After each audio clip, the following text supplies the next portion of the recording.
Hello dear students, my name is Anirudh Singh Rathore and a very warm welcome to all of you from my side.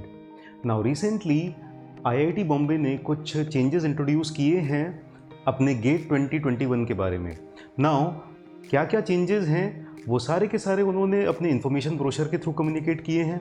Late us सी, उसको थोड़ा सा analyse करते हैं, देखते हैं कि क्या चेंजेस हमारे लिए रेलिवेंट हैं और क्या चेंजेस मैटर करते हैं. So will see in detail about all those changes that will affect us and all those changes that we should be knowing. Okay, so my name is Anirudh Singh Rathore and you are watching GATE 2021 changes that matter.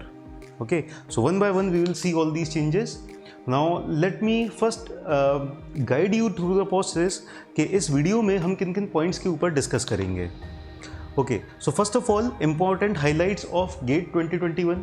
Gate 2021 जो होने वाला है इसके important highlights क्या होंगे, then important dates, then we'll see subject combinations.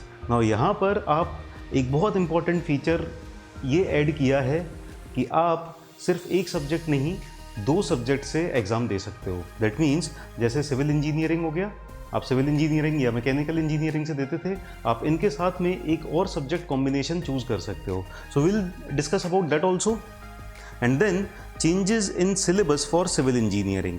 Now देखते हैं कि इस बार कुछ सिविल इंजीनियरिंग के सिलेबस में चेंजेस हुए हैं या नहीं. Will see. Okay, so first of all important highlights of GATE 2021. What are the important highlights, let us see. तो ये चेंज काफ़ी पहले पता चल गया था, फिर भी डिस्कस कर लेते हैं. दो नए सब्जेक्ट्स इंट्रोड्यूस किए हैं. नाउ सब्जेक्ट्स का मतलब ऐसा नहीं है कि सिविल इंजीनियरिंग के अंदर दो नए सब्जेक्ट आ गए या मैकेनिकल के अंदर या इलेक्ट्रिकल इलेक्ट्रॉनिक्स के अंदर दो नए सब्जेक्ट आ गए हैं.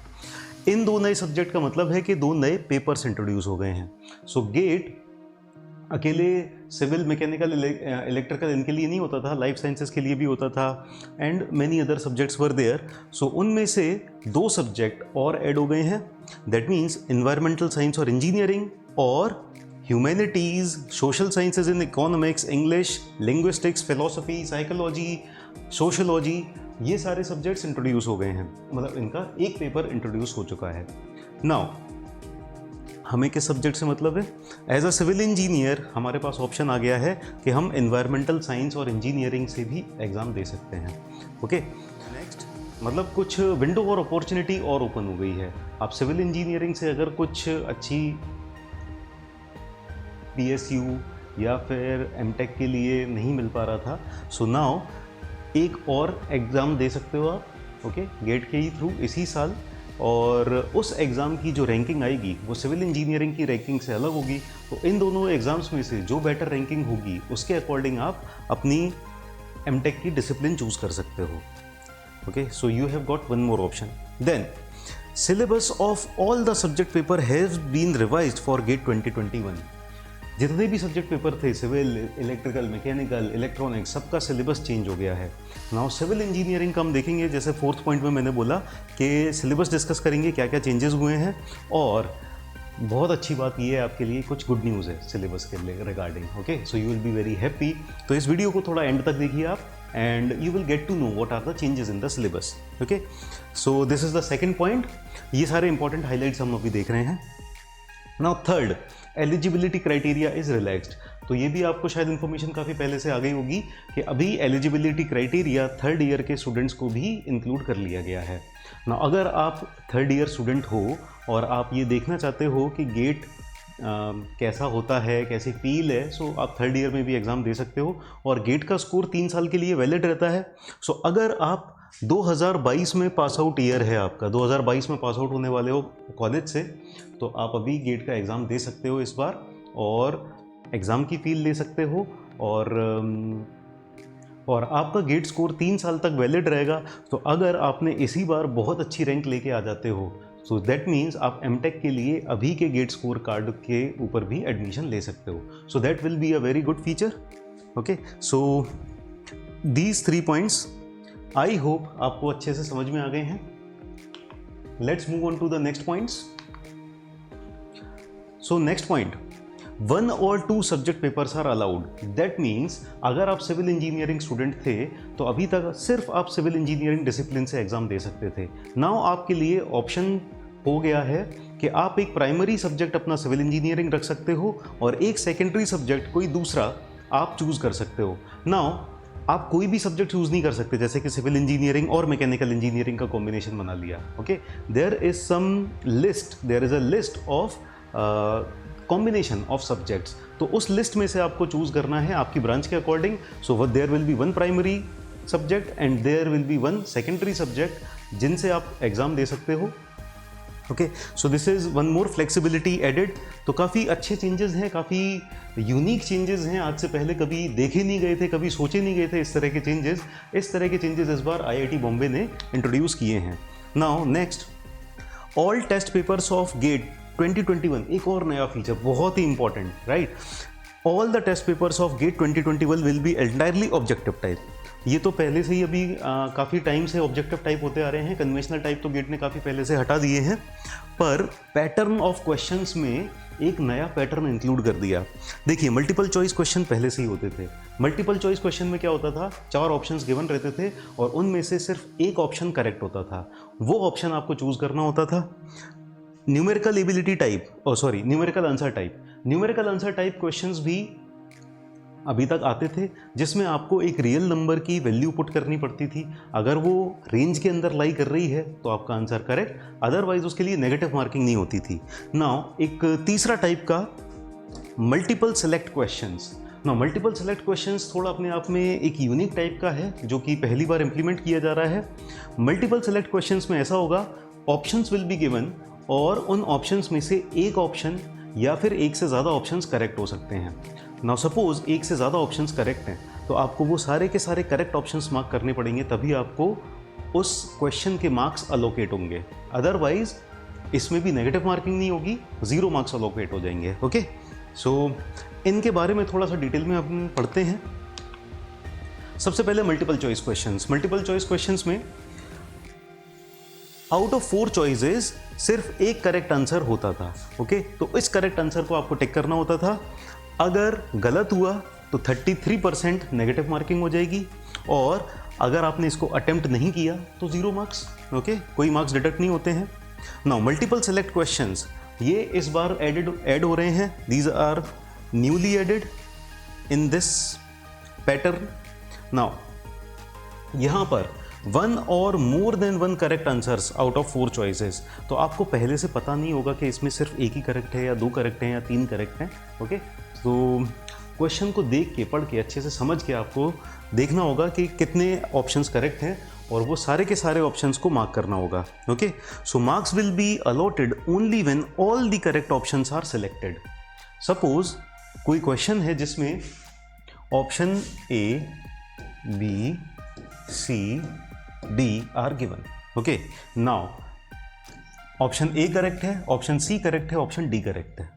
सो अगर आपने A, C और D ये तीनों मार्क किए हैं, तभी आपको उसके मार्क्स अलोकेट होंगे, अदरवाइज आपको 0 मिलेगा।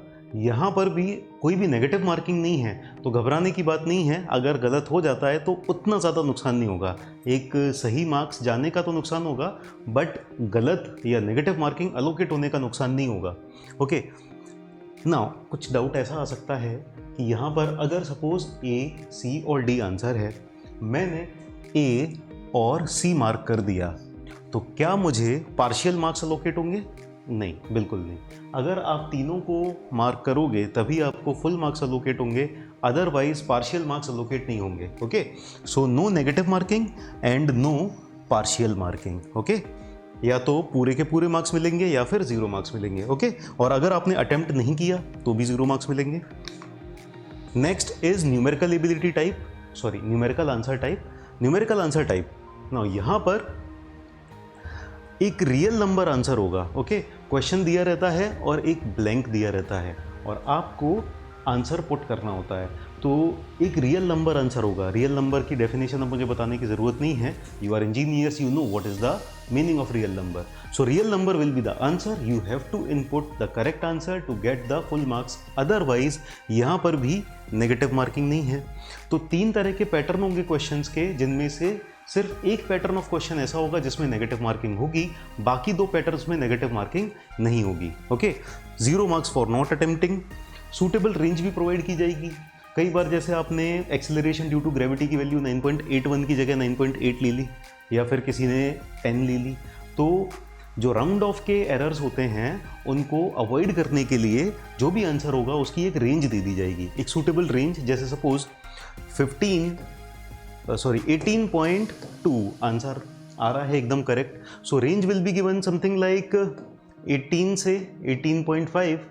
तो इस रेंज के अंदर किसी ने भी आंसर इनपुट किया होगा तो उसके मार्क्स करेक्ट हो जाएंगे, उसको सही मार्क्स मिलेंगे। Okay, that will be treated as correct answer. Okay, so suitable range will be provided to accommodate variations in answer due to rounding off numbers. Okay, rounding off of numbers. Now negative answers, ये कुछ doubts आते हैं, बच्चे लगातार मुझसे पूछते रहते थे, तो इसलिए मैंने ये सारे पॉइंट्स न्यूमेरिकल आंसर टाइप के अंदर लिख लिए हैं। नाउ नेगेटिव आंसर्स अगर आपके आते हैं तो उसको प्रॉपर साइन के साथ आपको इनपुट करना है। There can be negative answers, negative value. Suppose 8.2 की जगह -8.2 है, तो पहले आप माइनस इनपुट करोगे और फिर 18.2, इस तरह से, राइट। नाउ कुछ क्वेश्चंस में आपको मेंशन किया रहेगा क्वेश्चन के अंदर ही कि round off to 2 decimal places, round off to 1 decimal places, round off to 3 decimal places. तो उस क्वेश्चन के हिसाब से जितनी डेसिमल प्लेसेस तक राउंड ऑफ करके लिखना है वो आपको लिखना है। लास्ट ईयर के पेपर में कई सारे स्टूडेंट्स ने मुझसे ये पूछा था कि सर हमने वो राउंड ऑफ वाला पार्ट पढ़ा ही नहीं और हमने अपने हिसाब से मार्क करके आ गए। तो यहाँ पर गलत होने के चांसेस बहुत ज़्यादा होते हैं। आपने सब कुछ ठीक किया लेकिन बस इतनी सी चीज़ नहीं पड़ी कि कितनी डेसिमल प्लेसेस तक राउंड ऑफ करना था, तो आपका आंसर एक बहुत छोटी सी मिस्टेक से गलत हो जाएगा। ओके, तो इस चीज़ का आप स्पेशल ध्यान रखना न्यूमेरिकल आंसर टाइप क्वेश्चंस में कि आपको कितने डेसिमल प्लेसेस तक राउंड ऑफ करने के लिए बोला गया है। Next, wherever required it is better to give the answer in 3 decimal places। up to 3 decimal places तक आंसर दीजिए, 3 decimal places के बियॉन्ड जाने की ज़रूरत नहीं है। Okay, so these are the some of the common doubts जो अभी तक मुझसे बच्चे पूछते थे, और ये तीनों टाइप के क्वेश्चंस के टाइप हमने पैटर्न डिस्कस कर लिए हैं। आई होप इनमें आपको कोई डाउट नहीं होगा। Let us move forward. Now next point, marks distribution. Okay, तो सब्जेक्ट्स का जो मार्क्स डिस्ट्रीब्यूशन होगा that it is something like general aptitude 15 marks का होगा, 10 क्वेश्चंस पूछे जाएंगे, 5 क्वेश्चंस 1 मार्क्स के और 5 क्वेश्चंस 2 मार्क्स के। सो टोटल 15 मार्क्स और 10 क्वेश्चंस हो जाते हैं ना। अभी तक क्या होता था कि इंजीनियरिंग मैथमेटिक्स का अलग से नहीं दिया जाता था। ओके, वेरिएबल रहता था, इन दोनों को मिला के दे दिया जाता था कि ये 85 मार्क्स का होगा। नाउ इंजीनियरिंग मैथमेटिक्स का अलग से स्पेसिफाई कर दिया है, ये 13 मार्क्स हो गया और सब्जेक्ट के क्वेश्चंस का वेटेज हो गया 72 मार्क्स। अगर आप जनरल एप्टीट्यूड और इंजीनियरिंग मैथमेटिक्स को ऐड कर लो 28 मार्क्स तो यही हो जाते हैं। ठीक है, तो क्वालिफाई कराने के लिए अगर आप इनको 100% सही अटेम्प्ट कर लोगे तो क्वालिफाई तो इन्हीं दोनों से हो जाओगे, बट रैंक लानी है। ठीक है, रैंक लाने के लिए आपको अपने सब्जेक्ट के नॉलेज होनी ही चाहिए। ओके, साथ में आपकी रैंक बिना जनरल एप्टीट्यूड के या बिना मैथमेटिक्स के नहीं आ सकती। So all the 3 portions are important, और मैं कहूँगा इक्वली इंपॉर्टेंट है। If you want to get selected with a good rank, all the 3 तीनों पे आपको ध्यान देना है। नाउ अगला point, GATE 2021 score card will remain valid for 3 years. Okay, तो अगर आप एमटेक में एडमिशन चाहते हो तो इस बार का जो गेट का स्कोर कार्ड है वो 3 साल तक वैलिड रहेगा, लेकिन PSUs के लिए आपको फ्रेश स्कोर कार्ड चाहिए। ओके, पब्लिक सेक्टर्स में सिलेक्शन के लिए फ्रेश स्कोर कार्ड की ज़रूरत पड़ेगी। देन डिपेंडिंग ऑन कोविड-19, नाउ ये चीज़ ब्रोशर में, नोटिफिकेशन ब्रोशर में अलग से मेंशन की हुई है कि अभी ऑनगोइंग पेंडेमिक सिचुएशन चल रही है और अभी पता नहीं है फ्यूचर में क्या होगा, तो उसके मद्देनज़र हो सकता है कि एग्ज़ाम की डेट भी चेंज हो जाए, पोस्टपोन की जा सकती है। Okay, so it is mention in the brochure, और ये कॉमन सेंस की भी बात है, अगर बहुत ज़्यादा सिचुएशन ख़राब होती है तो dates can be postponed also. Okay, now first part जो भी इंपॉर्टेंट हाईलाइट थी वो हमने कवर कर ली हैं। आते हैं सेकेंड पार्ट पे, important dates. What are the important dates, let us see. GATE online application processing system, ये इसकी जो वेबसाइट ओपन हो जाएगी आपकी 14 सितंबर को वेबसाइट ओपन हो जाएगी। क्लोजिंग डेट होगी रेगुलर ऑनलाइन रजिस्ट्रेशन की 30 सितंबर। सो 15 से 20 दिन मिलेंगे आपके पास, उस 15 से 20 दिन के अंदर अंदर आप रजिस्ट्रेशन करा लेना, ठीक है। अगर आप बाद में कराते हो ओके, तो क्या होगा, 7 अक्टूबर तक आपको एक्सटेंशन तो है, लेकिन यहाँ पर आपकी फ़ीस बढ़ जाएगी। तो 500 रुपीज़ एक्स्ट्रा पे करने से अच्छा है इसी डेट के अंदर करा लो। 15 दिन की विंडो बहुत बड़ी विंडो है ओके, तो ये 500 रुपये देने से आप बच जाओगे okay. Now admit card online application portal पे आपको डाउनलोड करने के लिए, प्रिंट आउट लेने के लिए 8 जनवरी तक अवेलेबल रहेगा ओके। एग्जामिनेशन डेट्स देखो, 2 स्लॉट्स हैं यहाँ पर, 4 नून 9 AM to 12 नून, सुबह 9 बजे से दिन के 12 बजे तक ओके, ये एक सेशन, और दूसरा सेशन चलेगा 3 बजे से शाम 6 बजे तक। इसकी जो डेट्स हैं 5th, 6th, 7th और 12th, 13th and 14th Feb. सो ये हो गया फ्राइडे, सैटरडे, संडे, और ये फिर अगले वीक का फ्राइडे, सैटरडे और संडे, ठीक है। तो ये पहले 4 डेट्स होती थी, 4 डेट्स के अंदर कंप्लीट हो जाता था, अभी 6 डेट्स हैं, क्योंकि जो इलेक्टिव सब्जेक्ट्स आप नॉट इलेक्टिव, जो सेकेंडरी सब्जेक्ट चूज़ करेंगे वो भी क्लैश नहीं होने चाहिए, तो शायद उसको अकोमोडेट करने के लिए ये 6 डेट्स हैं ओके। अनाउंसमेंट ऑफ रिजल्ट, जिसका सबको इंतज़ार रहेगा, 22 को रिजल्ट आ जाएगा okay. So all these dates are tentative, अभी कह नहीं सकते, कोविड-19 situation is will be the deciding factor in this okay. Now 2 parts complete हो गए, थर्ड पार्ट पे आते हैं। थर्ड पार्ट है सब्जेक्ट कॉम्बिनेशंस। क्या क्या सब्जेक्ट कॉम्बिनेशंस हम चूज़ कर सकते हैं। देखिए, मैं सारे के सारे सब्जेक्ट कॉम्बिनेशंस लेके नहीं आया हूँ, जो भी इंजीनियरिंग स्टूडेंट्स के लिए ज़्यादा पॉपुलर ऑप्शंस हैं वो मैं लेके आया हूँ।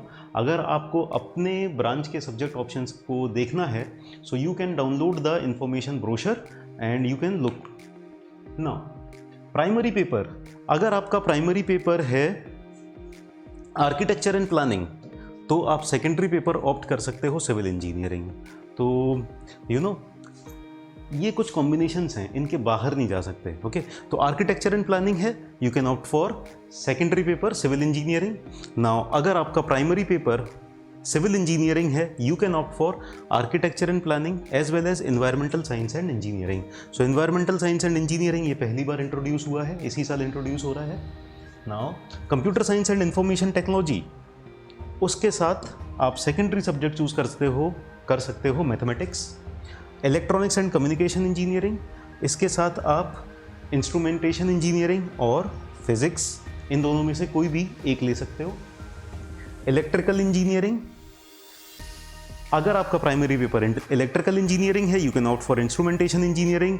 अगर आप एनवायरमेंटल साइंस एंड इंजीनियरिंग से प्राइमरी पेपर दे रहे हो, तो एग्रीकल्चरल इंजीनियरिंग और सिविल इंजीनियरिंग, इन दोनों में से कोई भी एक आप सेकेंडरी पेपर के लिए चूज़ कर सकते हो। मैकेनिकल इंजीनियरिंग स्टूडेंट्स के लिए एक ही चॉइस है, सेकेंडरी के लिए इंजीनियरिंग साइंसेज ओके। इसके अलावा भी और भी कॉम्बिनेशंस हैं, you can watch them. Now अगर फीस की बात की जाए, तो आपको क्या 2 सेपरेट फॉर्म्स भरने पड़ेंगे? नहीं, आपको सिर्फ एक ही फॉर्म भरना पड़ेगा, लेकिन उसके अंदर आपको प्राइमरी और सेकेंडरी ऑप्शंस दोनों मेंशन करने होंगे, राइट।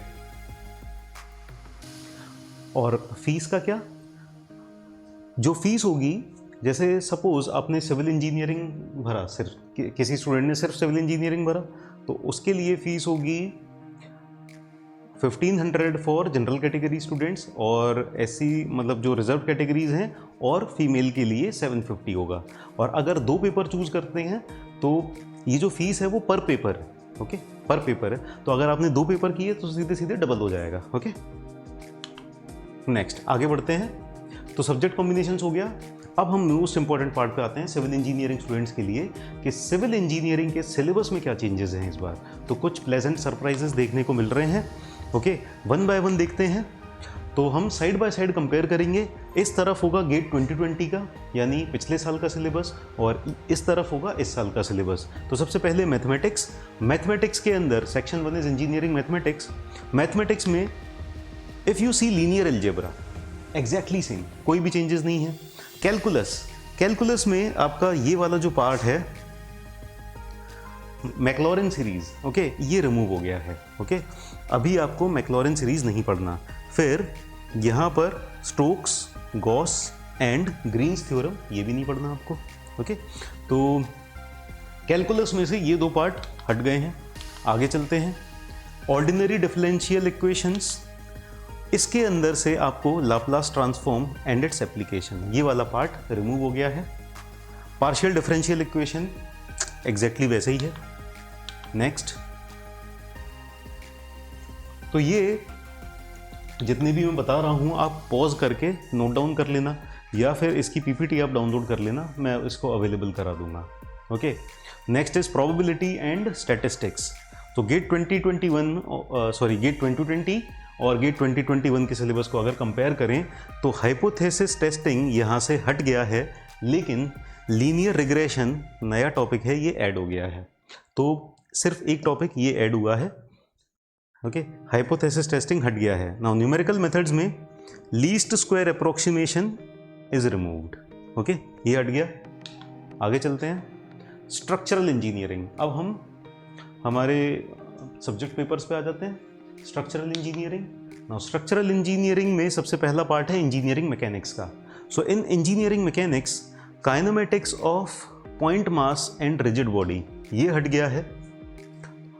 वैसे ये कुछ ज़्यादा मुश्किल है नहीं, F=ma और यही सब है। ओके, तो ये आप पढ़ लेना फिर भी, क्योंकि कई बार क्या होता है कि क्वेश्चन मतलब मेंशन नहीं किया हुआ सिलेबस में, बट वो आ जाते हैं क्वेश्चन। ओके, तो ये आप अगर पढ़ भी लेंगे तो कोई नुकसान नहीं है, लेकिन ये वाला पार्ट आप ज़रूर रिमूव कर सकते हैं। Euler's equation of motion, impulse momentum, energy methods and principles of virtual work. वैसे ये एनर्जी मेथड्स आपको पढ़ने ही पड़ जाएंगे स्ट्रेंथ ऑफ मटेरियल्स में और स्ट्रक्चरल एनालिसिस में। ओके, सो अगर देखा जाए तो यहाँ तक Euler's equations of motion and impulse momentum, ये वाला पोर्शन आप इससे बच जाएंगे। ओके, यहाँ पर। लेकिन यस, ये एक बहुत इंपॉर्टेंट पार्ट है, free vibrations of undamped single degree of freedom system, ये ऐड हो गया है। Okay, and this is very important, क्योंकि हमने जब पिछली बार सिलेबस चेंज देखा था तो हमने देखा था कि आरसीसी के अंदर अर्थक्वेक से रिलेटेड क्राइटेरिया चेंज हुए हैं और स्ट्रक्चरल एनालिसिस के अंदर स्ट्रक्चरल डायनामिक्स ऐड हुआ है, और यहाँ पर free vibrations of undamped SDOF system. So कहने का मतलब ये है कि अभी जो फोकस किया जा रहा है वो वाइब्रेशन पे, अर्थक्वेक पे और स्ट्रक्चरल डायनामिक्स पे फोकस किया जा रहा है। तो अर्थक्वेक इंजीनियरिंग के ऊपर काफ़ी ज़्यादा फोकस है, उसी का ही बेस यहाँ से बनता है। Okay, so this is newly added और this will be I think important in coming examinations. Next, solid mechanics, जिसे हम स्ट्रेंथ ऑफ मटेरियल्स भी कहते हैं। सो स्ट्रेंथ ऑफ मटेरियल्स में देखने से लग रहा होगा कि थोड़ा बहुत चेंज हुआ है, बट ओनली लैंग्वेज का चेंज है। ऑल इन ऑल आपको पढ़ना सब कुछ ही है, वैसा का वैसा ही सिलेबस है। स्ट्रेंथ ऑफ मटेरियल्स में कोई चेंजेस नहीं है। Next, structural analysis. Structural analysis में वर्डिंग्स भी चेंज नहीं है, एकदम एग्जैक्ट पहले जैसा ही है। Okay, not even wordings are change, एकदम पहले के जैसे ही है। Okay, so structural analysis as before. Now construction materials and management. तो कंस्ट्रक्शन मटेरियल्स में bricks and mortar, timber, bitumen, bricks, mortar, timber, bitumen, ये सब कुछ रिमूव हो गया। यानी अब आपको कंस्ट्रक्शन मटेरियल्स में सिर्फ स्टील और कंक्रीट से रिलेटेड पढ़ना है। इन्हीं चीज़ों की ज़रूरत आपको आरसीसी और स्टील में पड़ेगी। ओके, सो ये सारी चीज़ें हट गई, और वैसे भी ये याद करने वाला था, थोड़ा सा रट्टाफिकेशन टाइप था, तो ये वाला पोर्शन रिमूव हो गया है। कंस्ट्रक्शन मैनेजमेंट में से टेंडरिंग एंड कंस्ट्रक्शन कॉन्ट्रैक्ट्स हट गया है। ओके, तो यहाँ पर हम ये देख रहे हैं कि थोड़े थोड़े पार्ट हर एक सब्जेक्ट से रिमूव किए जा रहे हैं। ओके, सिलेबस में चेंज हुआ है, बहुत ज़्यादा ड्रास्टिक चेंज नहीं है, कुछ बहुत ज़्यादा नया ऐड नहीं हुआ, लेकिन रिमूव सबसे हुआ है। जो मेन इंपॉर्टेंट एडिशन हुआ है वो हुआ है इंजीनियरिंग मैकेनिक्स के अंदर, और बाकी सब कुछ रिमूव होता जा रहा है। आगे बढ़ते हैं। Concrete structures. ओके, आरसीसी में से अल्टीमेट लोड डिज़ाइन कॉन्सेप्ट्स हटा दिया है। वैसे भी इसके क्वेश्चन ज़्यादा आते नहीं थे कभी। ओके, वर्किंग स्ट्रेस और लिमिट स्टेट ही पूछा जाता था, अल्टीमेट लोड डिज़ाइन तो वैसे भी नहीं पूछा जाता था, तो ये रिमूव कर दिया है। स्टील स्ट्रक्चर्स में कोई भी डिफरेंस नहीं है, स्टील स्ट्रक्चर्स वैसा का वैसा है। आगे बढ़ते हैं, सॉइल मैकेनिक्स। ओके, अब सेक्शन 3 पे आ गए हम, जियो टेक्निकल इंजीनियरिंग। तो पहला पार्ट था मैथमेटिक्स, इंजीनियरिंग मैथमेटिक्स, वो कंप्लीट हो गया। फिर स्ट्रक्चरल एनालिसिस वाला कंप्लीट हो गया है। अब जियो टेक्निकल इंजीनियरिंग। जियो टेक्निकल इंजीनियरिंग में जो सबसे पहला पार्ट था ना, origin of soils, soil structure, soil fabric, okay, ये वाला पार्ट जो शुरुआत में याद करने वाला होता था, थोड़ा सा रटने वाला पार्ट होता था, ये वाला रिमूव हो गया है।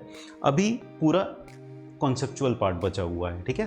तो हर एक सब्जेक्ट में से कुछ कुछ छोटा छोटा रिमूव हुआ है। Now foundation engineering. Foundation engineering में से मेथड ऑफ स्लाइसेस हटा दिया है और वेस्टरगार्ड थ्योरी हटा दी है। ओके, बाकी everything same. Next water resources engineering पे आते हैं। यहाँ पर बहुत ही प्लेजेंट सरप्राइज है आपके लिए। सिविल इंजीनियरिंग स्टूडेंट्स तो बहुत ज़्यादा खुश होने वाले हैं, क्योंकि फ्लूइड मैकेनिक्स में से आपके हाइड्रोलिक मशीन्स हट गए। सिविल इंजीनियरिंग स्टूडेंट्स के लिए हाइड्रोलिक मशीन्स बहुत ज़्यादा सिरदर्दी वाली चीज़ होती थी, तो हाइड्रोलिक मशीन्स हटा दी है, तो ये आपके लिए बहुत ही ज़्यादा मेरे ख्याल से एक रिलैक्स, बोझ हट गया, इस टाइप का फीलिंग आएगी। ओके, सो अच्छा, एक और है एनवायरमेंटल इंजीनियरिंग में भी एक काफ़ी अच्छा पोर्शन रिमूव हुआ है। तो यहाँ पर हाइड्रोलिक मशीन्स, ओके, जिसको पढ़ने में मतलब शुरू करने में ही मेरे ख्याल से बहुत सारे बच्चों का दिमाग ख़राब होता था, तो वो चीज़ हट गई है, आपके लिए बहुत अच्छी चीज़ है। चलिए आगे बढ़ते हैं।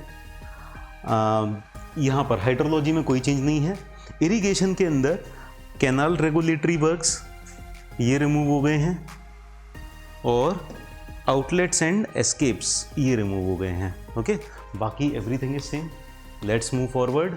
नाउ एनवायरमेंटल इंजीनियरिंग में जो water and waste water treatment वाला पार्ट है, इसमें कुछ चेंज नहीं है। आपको लग रहा होगा कि ये बहुत ज़्यादा लिखा हुआ है, ये कम लिखा हुआ है। उन्होंने उन्हीं चीज़ को थोड़ा सा कंसाइज वे में लिख दिया है। ओके, यहाँ पर कई जगह रिपीटिशंस थे, उसको रिमूव करके थोड़ा सा ज़्यादा एफिशिएंट तरीके से लिखा है। सिलेबस पूरा वही है। आगे बढ़ते हैं। एयर पॉल्यूशन इंजीनियरिंग में कोई चेंज नहीं, म्युनिसिपल सॉलिड वेस्ट में कोई चेंज नहीं, लेकिन नॉइस पॉल्यूशन पूरा का पूरा हट गया। ओके, इस बार नॉइस पॉल्यूशन नहीं है। ओके, ठीक है। तो ये वाला पोर्शन भी कई जगह छोड़ ही दिया जाता था, पढ़ा ही नहीं जाता था, और आपको भी खुद से पढ़ना ज़रा मुश्किल काम लगता था, तो ये गेट ने कहा चलो हटाओ, ठीक है, टेंशन नहीं। आगे चलते हैं ट्रांसपोर्टेशन इंजीनियरिंग में। सो ट्रांसपोर्टेशन इंजीनियरिंग में शुरुआत में जो हाईवे अलाइनमेंट डिसाइड करना है, इंजीनियरिंग सर्वेज करने हैं, हाईवे कैसे अलाइन करना है, वो सारा पार्ट हटा दिया है। बाकी सब कुछ सेम है पहले की तरह। जो आपका रेलवे था, एयरपोर्ट था, उसमें कोई चेंज नहीं है। Everything is same as before. Traffic engineering में आपका पार्किंग स्टडीज़ को हटा दिया है। Parking studies are removed. Okay, तो हर जगह हम रिमूव की ही बात करते जा रहे हैं, तो आपके लिए बहुत अच्छी बात है। अब आते हैं सर्वेइंग में। लास्ट पार्ट बचा है सर्वेइंग, जियोमेटिक्स इंजीनियरिंग। सो जियोमेटिक्स इंजीनियरिंग में जीपीएस अभी नया ही ऐड हुआ था, और अभी नए वाले सिलेबस में जीपीएस का मेंशन नहीं है। तो मुझे लगता है जीपीएस अभी 2-3 साल पहले ही ऐड किया था, और अभी इतनी जल्दी हटा दिया। तो जीपीएस इज़ इम्पॉर्टेंट थिंग, और आने वाला फ्यूचर जीपीएस के ऊपर ही है। तो मेरे ख्याल से कुछ ना कुछ ज़रूर गड़बड़ है, जिसकी वजह से जीपीएस लिखा नहीं गया या कुछ है। तो आप थोड़ा बहुत ज़रूर पढ़ लेना, है ना, उतना ज़्यादा डिटेल में मत पढ़ना, लेकिन थोड़ा बहुत हो सकता है सरफेस लेवल पे कोई क्वेश्चन आ जाए तो आप कर सको, इतना ज़रूर देख लेना। ओके, तो पूरी तरह से इसको जीपीएस को इग्नोर मत करना। ओके, नाउ सारे के सारे सब्जेक्ट्स में क्या क्या रिमूव हुआ है, और सिर्फ एक सब्जेक्ट में ऐड हुआ है, और मैथमेटिक्स में एक छोटा सा पार्ट ऐड हुआ था, तो वो मैंने सब कुछ डिस्कस किया है आपसे। आप हो सके तो इस वीडियो को दोबारा देख लेना और वो सारी चीज़ें नोट डाउन कर लेना। एग्ज़ाम देने जाने से पहले सिलेबस की जानकारी होना बहुत ज़रूरी है। कहीं हम हमारा बहुत सारा ऐसा टाइम वेस्ट तो नहीं कर रहे हैं जो कि एग्ज़ाम में आने ही नहीं वाला। Okay, so it is very important to know the syllabus beforehand. और जितने भी नए चेंजेस हैं, जो भी रेलिवेंट चेंजेस हैं, वो सारे के सारे मैंने आपके साथ डिस्कस किए हैं।